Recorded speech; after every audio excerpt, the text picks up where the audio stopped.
So we're going to learn an Agadita today on Daf Zayin, on the second line. Omer Rabbi Avo, Godol Yom HaGeshamim Mitchias HaMesim. An amazing statement that the day that the rains fall is even greater than the resurrection of the dead. How does he prove this? Tchias HaMesim Latzadikim. Because the Rishonim are not going to be resurrected after their death. Even the Rishonim benefit from the Geshamim. So I have here a note in the name of the Ben Yehoyada, that's Ben Ish Chai. How can you tell me that Yeridas Geshamim is greater than Tchias HaMesim? It just doesn't make any sense. But he explains this based on the fact that with regard to Mizonos, HaKadosh Baruch Hu extends a great rachamim, meaning people who really don't deserve to receive this great blessing of mizonos. That's why it says in the Gemara Pesachim, Hashem mizonos of Shalom Kikriyas Yamsu, meaning they don't deserve the mizonos because al pidin they're not worthy of. But HaKadosh Baruch Hu sustains man with racham, great racham. Just like at the time of Kriyas Yamsuf, Chazal say that we weren't worthy of Kriyas Yamsuf because we were off the Avodah Zarah. But HaKadosh Baruch Hu Barachmov, he split the sea for us. And so to Yeridas Geshamim, when the world is not really roy, they don't deserve, they're not worthy of Geshamim, as far as the Zchuyos are concerned, HaKadosh Baruch Hu, Barachmov Arachmim, Moridam, he brings down the Geshamim. And in that sense, the rachamim of Geshamim supersedes that of Tchias HaMesim because God bestows rachamim through Geshamim even on Rishon.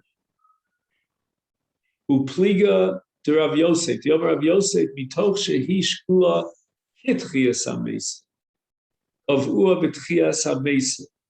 Rav Yosef is not going to go as far as Rabbi Avo that the rains are even greater than Tchias HaMesim, but he does compare the great Chesed and Rachmim of Geshamim to Tchias HaMesim.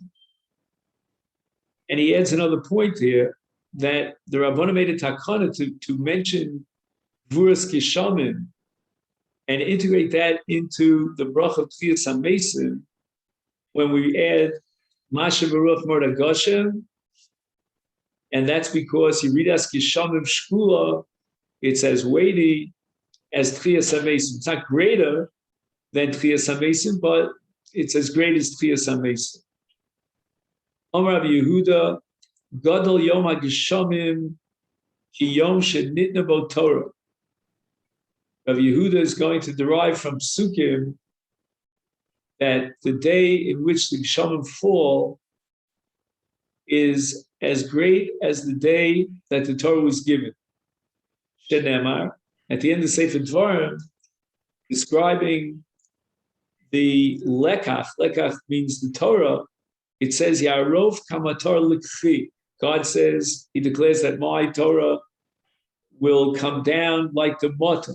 So there's an equation here, in lekach el Torah shenemar, so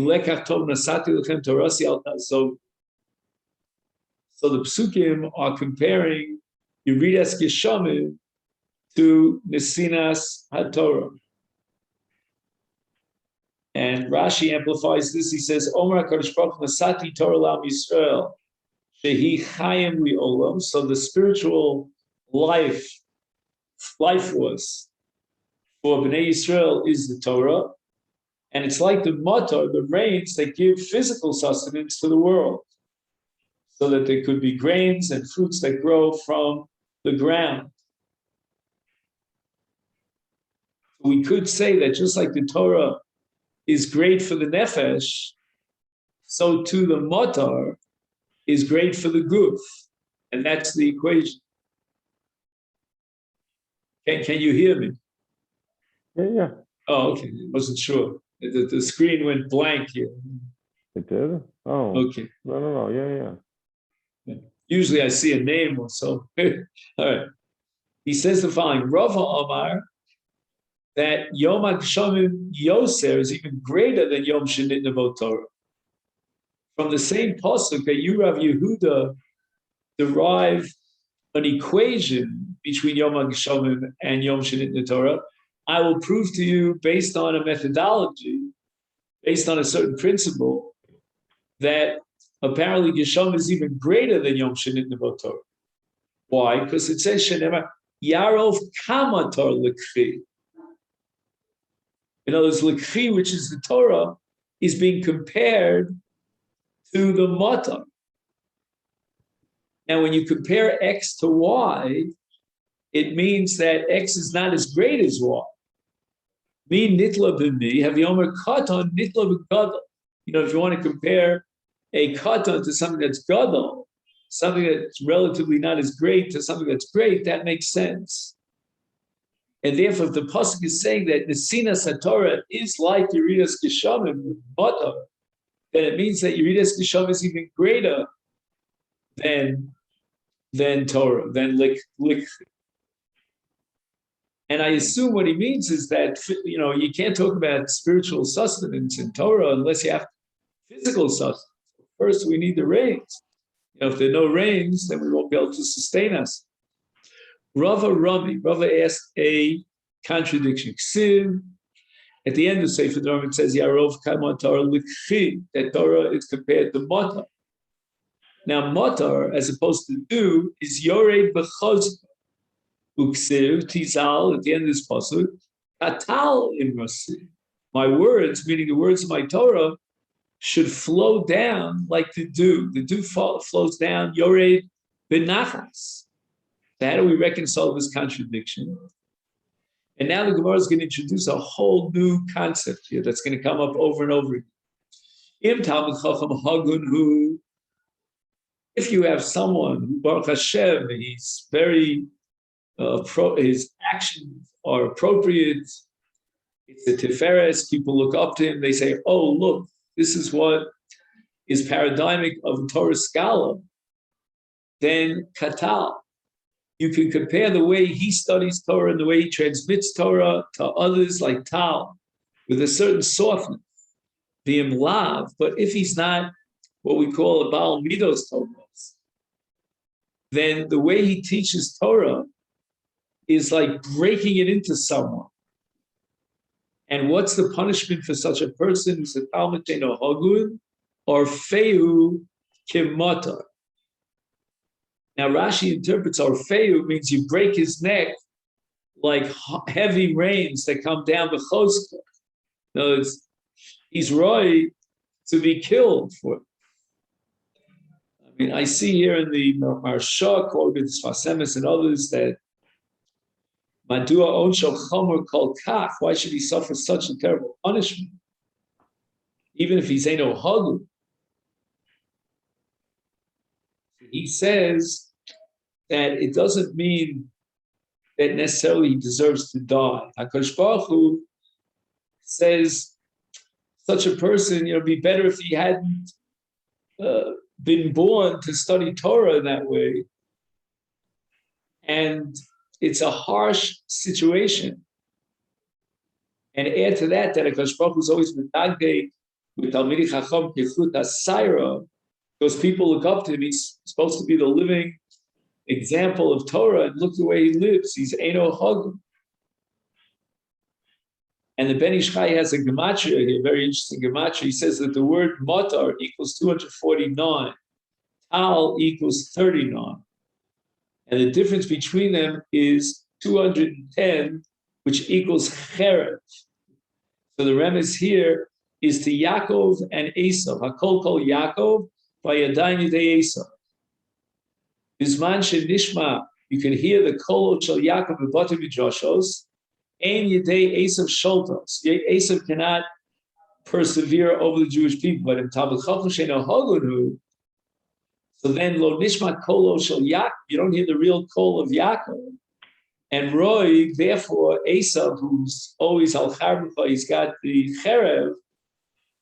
That's the bechina now. That's the manifestation of the Talmud Sheino Hagun. And I think we could add here, the Gemara later on is going to talk about Osek b'Torah shelo lishma. So it's probably so, I can't promise you, but that a Talmud Sheino Hagud probably learns Torah shelo lishma. And in the Torah of Chasidus, if you learn Torah shelo lishma, it means you want to undermine those scholars who are really learning Torah lishma and create a machlokas against them. And in the context of that rebellion, then Yarov Kamatar, he deserves to be struck down.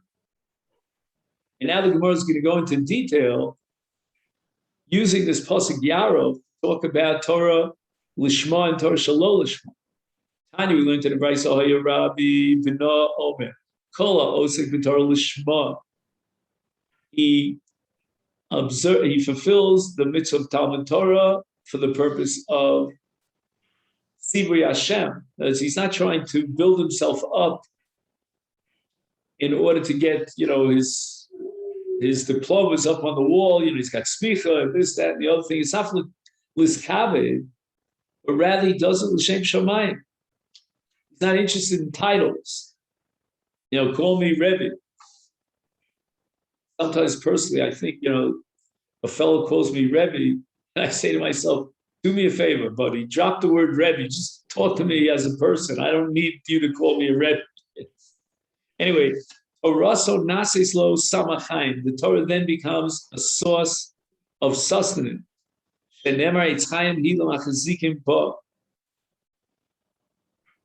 father's always used to give a mashal, I don't know where he got it from, it was his own, that imagine if you're stuck in rapids, and the water is like threatening to chas shalom drown you, then if you see a branch of a tree that may have fallen, and you hold on to the branch, you can save your life. That's Eitz Chaim Hi.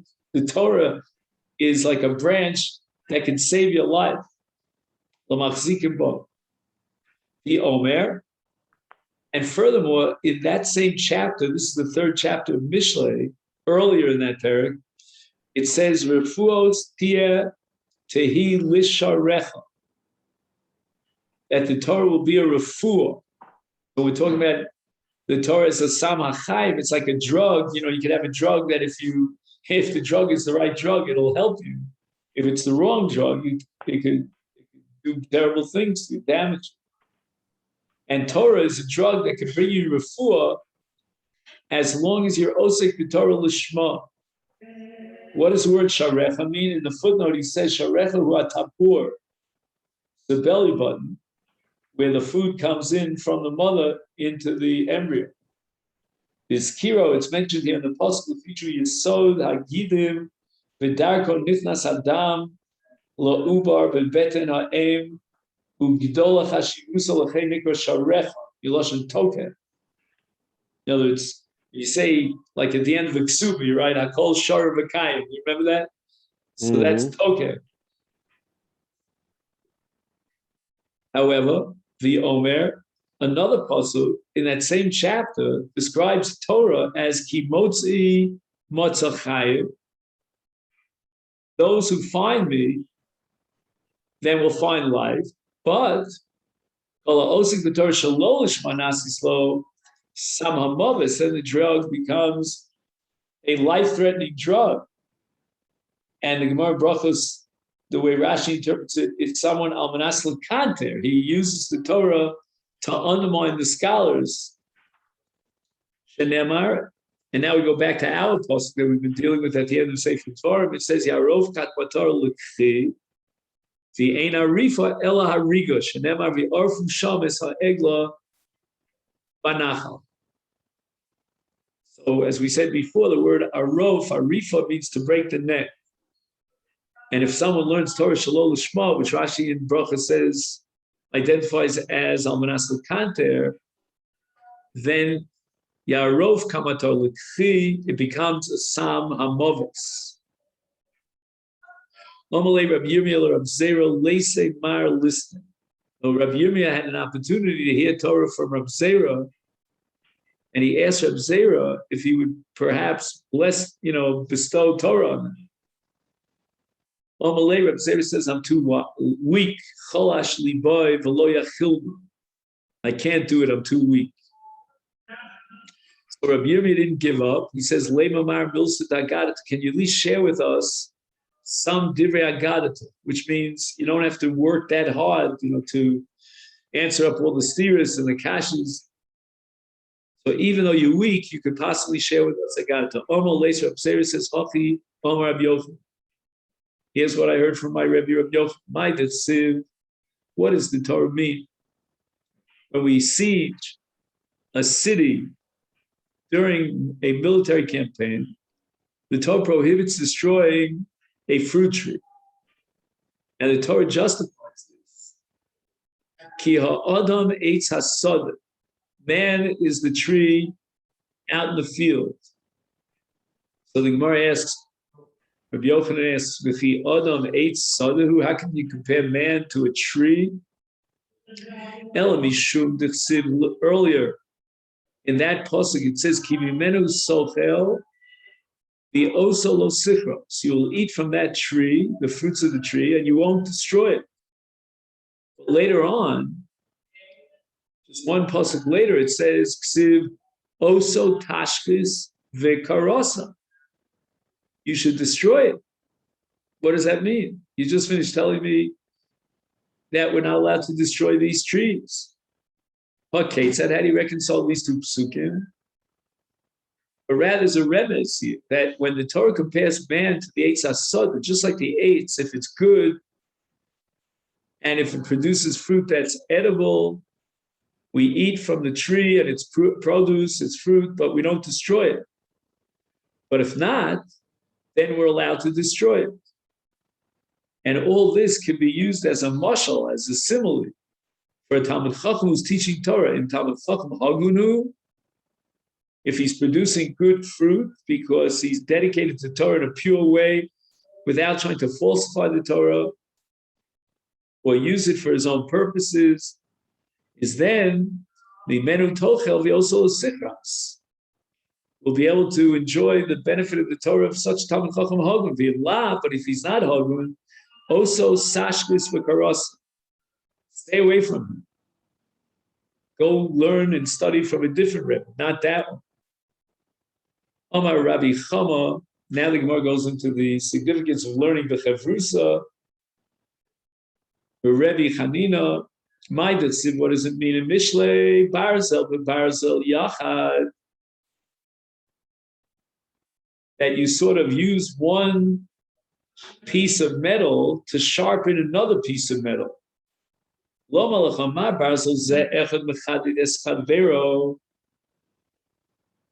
can take one piece of metal and use it to sharpen another piece of metal, like a knife. So do two Talmidei Chachamim that learn together with a masomat back and forth. This one asks, and this one answers, and this one asks. That will end up with a great produce, a beautiful new understanding of the Torah.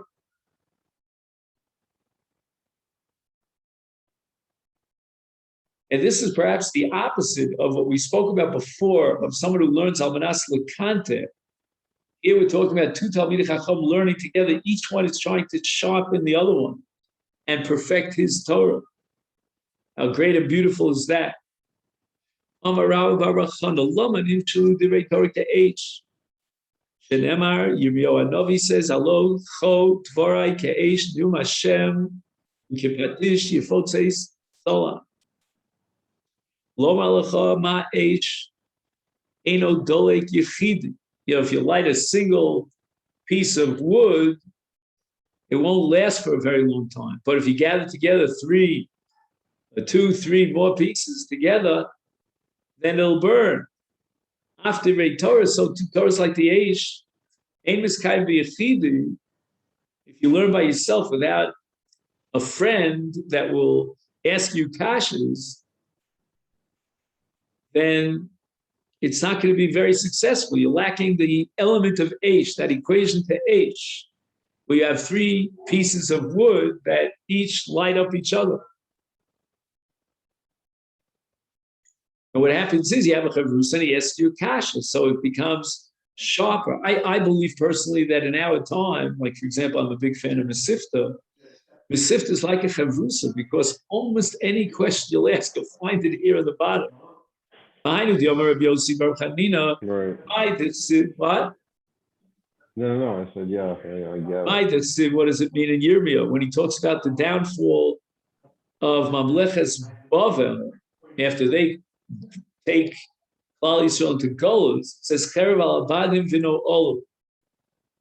There'll be a sword on the mighty people, the Vadim of Bavel, and then it says v'no Olu. And here he doesn't give you a translation. I think v'no Olu means foolishness. Oh, he says Pshuta Shem Mikrahu. He quotes Mitzudas David. Erev ala kosmin shebodim dvar milibav v'noal yischelu b'lashon sechel. Sechel means foolishness. So he's talking about the kosmin, these divinations and sorcerers. However, Rabbi Yossi darshans it in the following way: Cherval sonem shel talmidei chachamim. Yeah, he doesn't want to speak about a cherev on talmidei chacham. Use a euphemism. He calls them sonem shel talmidei chachamim, and they deserve to be killed. Sky of Misa. Why? Each one learns on his own without a chavrus. Below Od, not only is that Torah, shall we say, lacking, but it's even worse than that. Elamit shemitapshin. From the word tipesh, there's a certain foolishness. They really distort the Torah. Shenemar v'no olav. No olav, we said before, is a lashon of tipshus. Below Od el shechotim, and furthermore, they come to violate the Torah. Because once they convert the Torah into foolishness, they will violate the Torah. Ksiv hacha, it says here in the pasuk v'no olav. Ksiv hasam, when Aaron says to Moshe, Parshas Miriam, Asher no'alnu v'asher chatanu, so we see the word no'alnu comes together with the word chatanu. So it's not just intellectual idiosyncrasies, but it's worse than that. It's even chayt. Because again, once they distort the Torah, they're going to violate the Torah. I have another source to prove to you that Noel will come to chayt. And this is the Nebuah Yeshaya regarding Mitzrayim. Noalu shorei tzoar. Nisu sorei no. Vehisu es Mitzrayim. So the word vehisu comes from the word toeh. Tov, vav, ayin, he. And he says that the lashon toeh, misyashev, it relates ala chote. Yeshlo mikach shan noel boli dechet.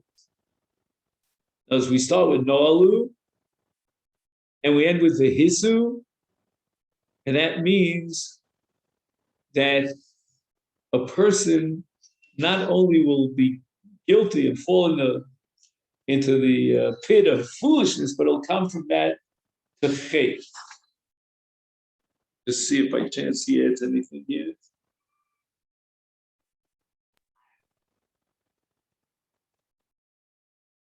He says the officers of Tzoan have become fools, Noalu, and they have led Egypt astray. So in other words, we see that the foolishness ends up in taking you astray, in chayt.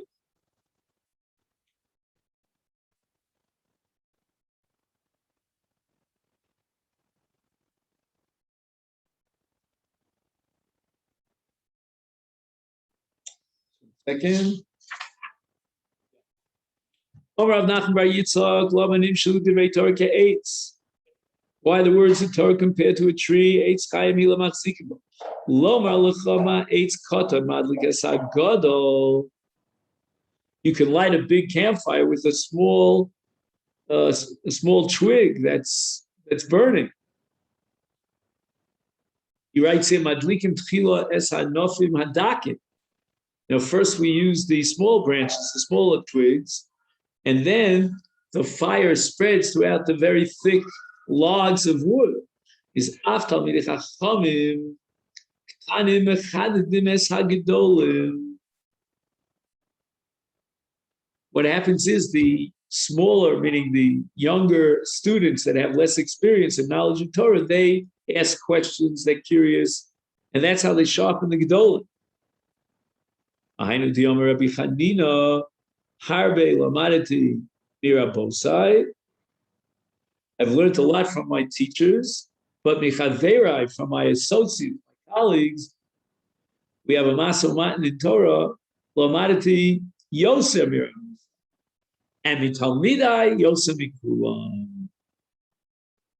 I learned the most from my students, even though they're ketanim, but nevertheless, they ask questions, and there's ribui pilpul, and we sharpen and define clearly our Torah knowledge. Rabbi Chanina bar Papa Rami Estestira, Ksiv, it says in the V'us Yishayo on Yishmaelim, Likras Tzavei Heitayu Mayim. Heitayu means to bring. So bring the water to the tzameh, to the person who's thirsty. Uksiv, but on the other hand it says, Hoy kol tzameh l'chula mayim, that the thirsty person should come to the water. So who comes to who? Mohammed? You know what I mean? So he says that im talmid hagun who, if for some reason your talmid can't make it, then you go to him. Do a service of home delivery service. And that's called L'kras Tzomeh Heitayu Mayim. Again, the Talmud Hagun should come to his Rebbe, but if he can't, for whatever reason, so the Rebbe comes to him. But if the Talmud is not Hagun, then Hoy called Tzomeh L'chula Mayim. There's no mitzvah incumbent on the Rav to go to his Talmud who's not Hagun. The Talmud has to go to his Rebbe.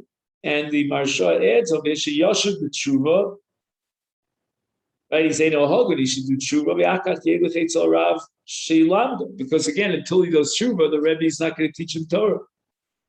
Rabbi Chanina bar Chama Rami, another contradiction in Psukim. Siv, it says in Mishlei, Yafutzu Mayanosecha Chutza, which means that the Pasuk is blessing the Lomdei Torah that they should have Talmidim. And they will teach them the proper way of going, the Horas HaDerech. And this is even public. And that's called Chutza. Chutza means Berchovos Ha'ir. So obviously, this pasuk is telling me how important it is. Like Lubavitch, they say Ufaratzta. This is the Ufaratzta here, and you should be spreading Torah. Uksiv, but the very next pasuk it says the opposite. You lechol aladecha. You should study Torah on your own. You should not be transmitting Torah to others. And the answer again, im Talmud Hagun hu. If the person wants to learn from you is an appropriate student, he's well behaved, is then your futzumayinosecha chutza, then you should go out there and teach him Torah. Go out in the streets in order to transmit Torah. But in Lav, if you're talking about someone who's not Hagun, then you l'chol aladecha, keep the Torah to yourself. Rashi learns that Mayanosecha here is a reference to Sisrei Torah. Mayonos, the springs where there's water coming from a concealed place underneath the ground. And there's Torah that's concealed. If he's a Talmud Hagun, you're allowed to reveal to him and transmit to him that Torah, which is Sisrei Torah. But obviously, if he's an Eino Hagun, you're not going to want to reveal to him Sisrei Torah. You don't know what it'll do with it and how he might distort it. And the Achronim try to understand why Rashi was forced to interpret that this is a reference to Sisrei Torah. It doesn't say so in the Gemara. And that's because Rashi earlier said that you can teach a Talmud Sheino Hod. You don't have to go after him actively to his house, but if he comes to you, you can teach him. That's Rashi. We didn't learn that way because by Marsha. So if we're talking about Torah's Nigla, then according to Rashi Shita, what does it mean you shouldn't teach an Eino Hod? And Rashi holds that you teach an Eino Hod. But if we're talking about Sisrei Torah, Pnimius HaTorah, then we don't reveal it to a Talmud Sheino Hod. Rav Chanina bar Idi, Lama Nimshu Divrei Torah L'mayim. We see in Yeshayahu Anothi, the Siv Hoy called Samei L'chu L'mayim. Lomar L'chama Mayim Sheminichem Mokom Gavoa V'holchem L'mokom Nom. Right, the water goes from a high place to the lower place. I remember when we took a trip to the Rockies, we actually saw this. You have these falls. You see them and they go swimming in them. They fall down into the pond of water. Is so too after Divrei Torah, aim is kaimel b'misha daito shfola. He doesn't boast, he doesn't brag, he doesn't try to project himself aggressively as if he's the greatest. And the Marsha adds another point that just like the water moves from place to place, going down, so too, if you're up on top, leave that place in order to teach Torah in a lower place. Like, for example, if let's say you're living in Yerushalayim, which is relatively a high, high altitude Torah, intense Torah. Yeah. And you could go to teach somewhere out there in the lower places. I don't mean it physically, I mean it more metaphorically. That's what you should do. In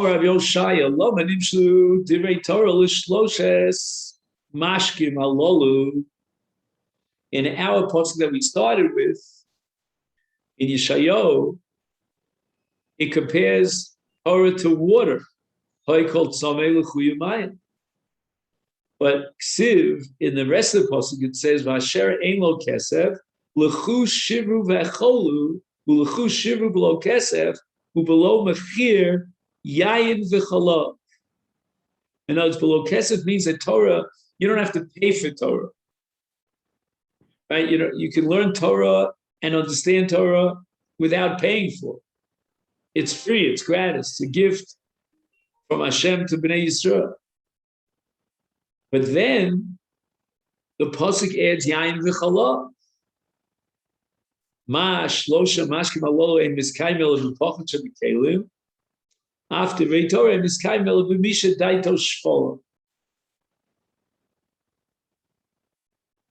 The way that you preserve yayin and chalav and milk is in China. I don't mean the country, the nation of China. I mean to say Chinaware, kli cheres, earthenware.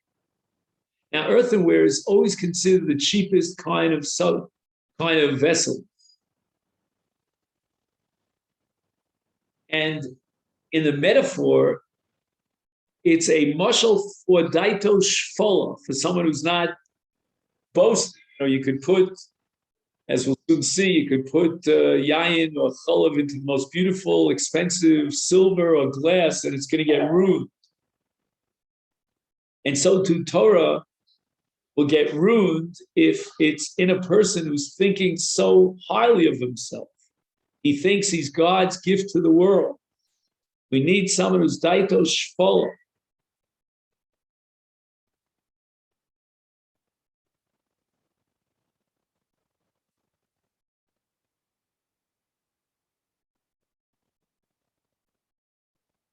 And now the Gemara tells a whole story about Rabbi Yeshua ben Chananya and the daughter of the Caesar of Rome, the Amal of Raite, the Caesar, the Rabbi Yeshua ben Chananya. Apparently, Rabbi Yeshua, I don't know, was not a very handsome person.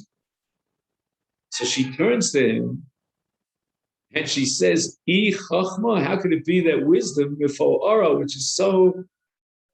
She had a tremendous amount of awe and respect for his chachma. Apparently, he was held in very high esteem, even in the highest political echelon. But b'kli mechoa, I would never say that to a person that I respect. If you're an ugly person, Amar Allah, I wouldn't think of. not a very nice compliment. No. Amar Allah, so Yeshua responds to the daughter of the Kesar, and he says something facetious, like a remez, Avich Rami Chamra b'money de Pachra. Isn't it true that your father puts wine, very outstanding wine, top quality, top vintage, into an ugly earthenware vessel? So why are you coming to me if my chachma is in my ugly vessel? Amrole. So the Kesar says, well, the Bas Kesar says to Rabbi Yeshua, you have a taina against my father because he puts wine into a lowly earthenware vessel. Ela b'mayim nirmei, what other kalim would you suggest? Meaning it's accepted practice that we put wine and we preserve it in earthenware. Amalei, atunda chashvisu. After all, you're on a higher level. You come from high echelon society, the aristocrats of Rome. Is Rome b'money dava v'kispa? Gospel really put the wine into gold and silver vessels. Now, I don't know how old or young she was. Sounds like she must be young and somewhat naive. She comes back to her father and she says, look, we are the aristocrats of Rome. We should really put our wine into the most sophisticated, expensive keilim of Zav and Kesef. Utkef. So apparently her father listened to her. Again, I'm not sure exactly why, but he followed her because, she was sort of implying, Dad, why are you using these cheap vessels for your most expensive wine? Right. Today there's a whole industry of wine bottles, where to keep your wine. Or whiskey bottles. Some people collect them. Also, they told the Kesar what was going on here, that the wine was spoiling. He calls in his daughter, and he says, who would have said to you that we should put it into gold and silver vessels? Amalei Rabbi Yeshua ben Chananya told us, man, he's a great scholar, he's a wise person. How are you? Call him in, summon him to me. I would have been very scared if I was Rabbi Yeshua. Amalei, the case says, Rabbi Yeshua, Amai Amrit Lahachi. Why did you say to my daughter that we should put our wine into gold and silver vessels? Amalei, Rabbi Yeshua ben Chananya responds, whatever she said to me, I said back to her. I didn't have any kavanah that she should actually go ahead and put the wine into silver and gold vessels. She said to me, why is your chachma in such an ugly vessel? So I said, why is your wine in such ugly, cheapo vessels, earthenware vessels? Right. So the Gemara doesn't understand the mashal of Rabbi Yeshua. Rabbi Yeshua's mashal seems to indicate that the only way you can preserve chachma is in the body of an ugly chachma. Like the only way you can preserve wine is in an ugly, cheap clay cheres. So the Gemara right away objects, the Gemiri, not every one of the Lomdim, the Yodei Torah, are such ugly people. Many of them are handsome. And Chazal speak about so many of the Tanoim, and you go back to Yosef Atzad. I mean, you're implying, Rabbi Yeshua, that in order to retain Torah and achieve Torah knowledge, you have to be ugly. That's not so. So it seems like you overstepped your bounds. Here we turn to the Zainam base, and Rabbi Yeshua says the following. You know what I meant? I meant in terms of one's potential.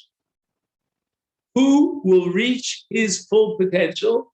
Iavisanu, if he's not very good looking, to say the least, then Tfei Havigmiri, he will reach his potential because he's not big of himself. He's not constantly, beautifying himself in looking in the mirror. If he's such a good-looking guy, it's going to be very hard for him to be mashpil as daito. We spoke about the significance of being mashpil yourself in order to be a receptacle for Torah knowledge. Now, it could be that a good-looking fellow will study Torah, but I don't know if he's going to retain his Torah. He's so distracted by his good looks. And the Gemara tells us in Masechet Nedarim that there was a Nazir Echad Ben Adaram. You remember this? That he saw his own reflection once in the pond, and he saw how good-looking he was. And immediately, the Yetzer Hara wanted to get the best of him. You're such a good-looking guy. And he became a Nazir. And the Gemara says that he was a Nazir Lishma. He really was motivated by the right reason. Dover Acher. Now the Gemara goes back to the mashal that Torah is compared to water, to wine, and to milk. Mashlo shemashkim alolu ein nifsolim el besechadas.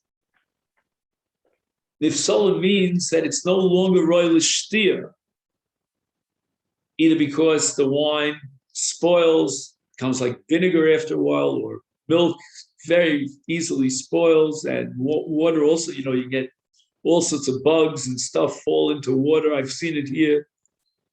And the answer is that you need shmira. You need to be very careful and supervise. Otherwise, it can get spoiled. And if you don't watch it carefully, that's called hesech hadas. You get distracted and you think of other things. And then it becomes moles, it becomes disgusting. After Vitore Mishtachin El Behesech Hadas. If you get too distracted, you get involved in, I don't think the Gemara means, just for a few minutes you get involved. I don't know, you're reading the sports column in face. Right. You take a break for a few minutes, that's not terrible. But, when you get Hesech Hadas and you put the Torah out of your mind and you have other things that become primary in your life, right, then you're not going to review your Torah constantly when you're distracted by all these different distractions. And eventually you're going to forget your Torah. Omar Rabbi Chama, Rabbi Chanina, Gadol Yom HaGeshamim Ki Yom Shenivru Bo Shamayim Va'aretz. The day in which the rains fall is as significant as the day of creation.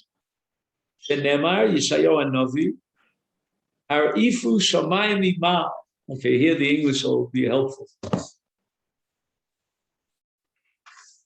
Just it'll take me a minute to find it.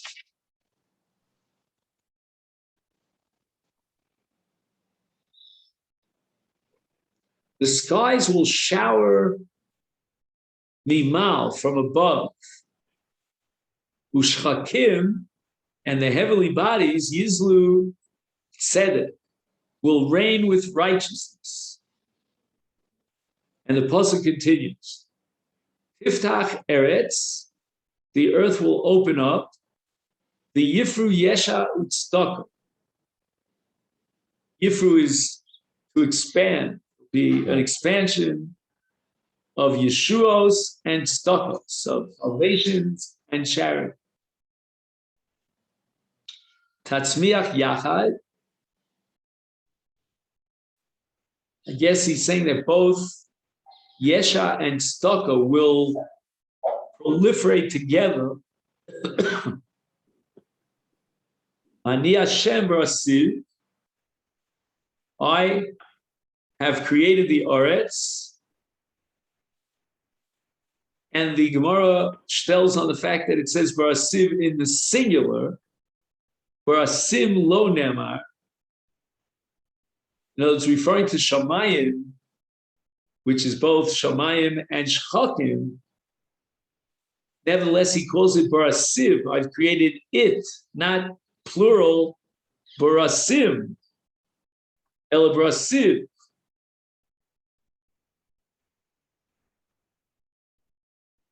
Now, in this pasuk,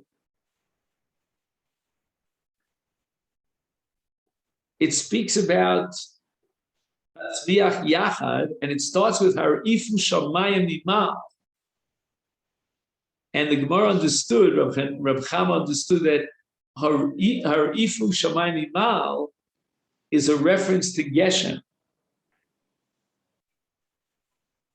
The literal translation of the shower, the skies will shower from above, is a reference to rain. And then it says, Mimal ushchakim yizlu. Again, yizlu literally means to rain down, but here it means tzedek. And this whole pasuk is talking about creation. And yet the pasuk uses this mashal of the skies showering down rain from above.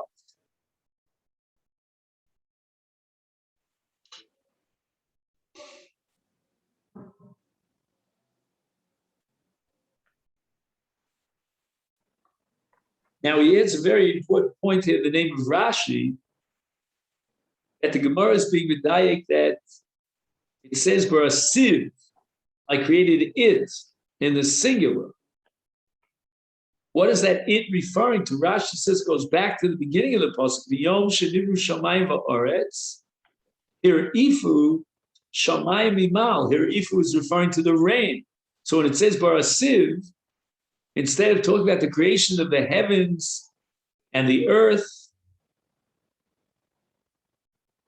it refers to it. And it is in the pasuk Ifu Shamayim, which means the rains will shower down. So the rains are actually compared to creation. And in both cases, creation and rain, God manifests his greatness, his might. That's why Gvuras Geshamim, Geshem is called Gvura, might.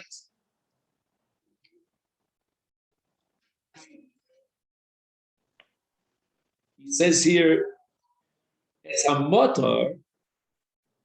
The Loshen Yachid of Brasiv is referring to the motor. Umikasha Kadosh Baruch Hu mishtabech b'brias hageshamim roim es gadlo v'chashivuso shel yom hageshamim.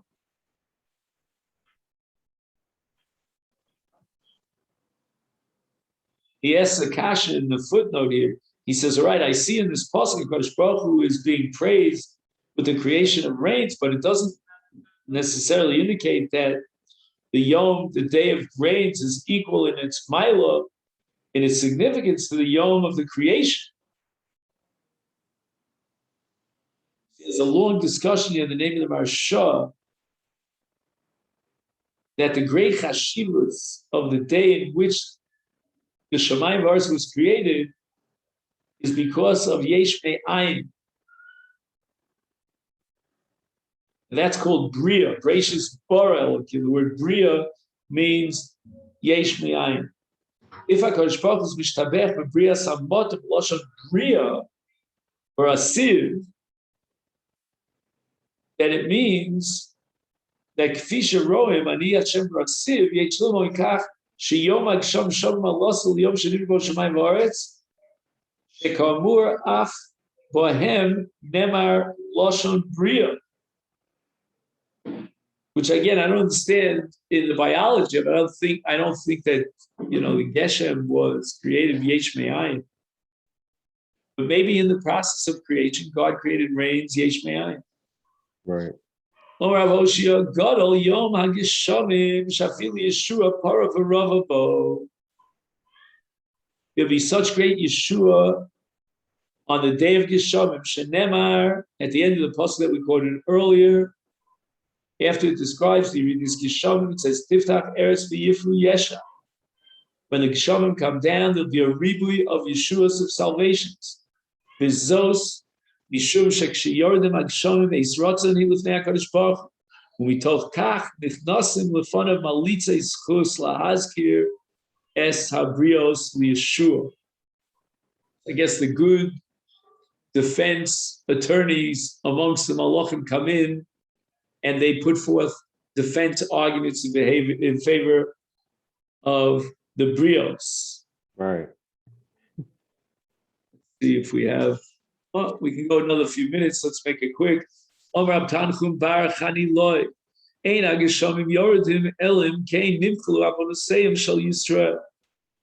the rains come down, it's an indication that God has atoned for the sins of Israel. Shenemar, passing in Tilim, Ratzisa Hashem Artsecha, Shavta Shvis Yaakov, Nosas Avon Amecha, Hisisa Kol Chatosam Selah. Where is the Geshem here in this passage? Let's see the English translation. I don't see Geshem. It says, you have favored your land. Ratzisa Hashem Artsecha, at the beginning of the pasuk, is a reference to the rain. You have returned the captivity of Jacob. You have forgiven the iniquity of your nation. You have covered up their entire sin. Selah.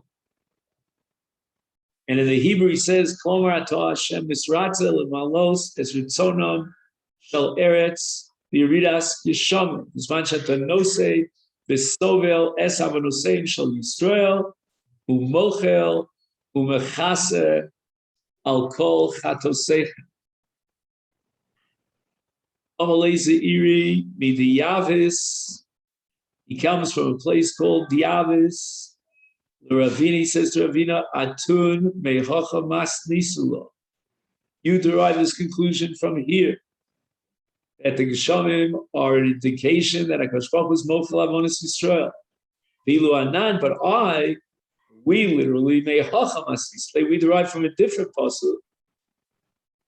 At the beginning of Sefer Malachim Aleph, the tefillah of Shlomo Melech, when he completed the Beis HaMikdash on the day of the Chanukah's Beis HaMikdash, V'atot tishma shamayim v'salachta lechatas avodecha v'yamchu Yisrael. And the heavens will listen, and we'll see at the end of the pasuk what it means the heavens will listen. It says, "V'nasato matar al artzecha asher nasato liyamcha l'nachal." No, it's only after HaKadosh Baruch Hu will be salech the avonos of Klal Yisrael, then and only then will the Geshamim come down from heaven. Amen. So we'll stop here. Okay, sure. Omar Rabbi Taanit.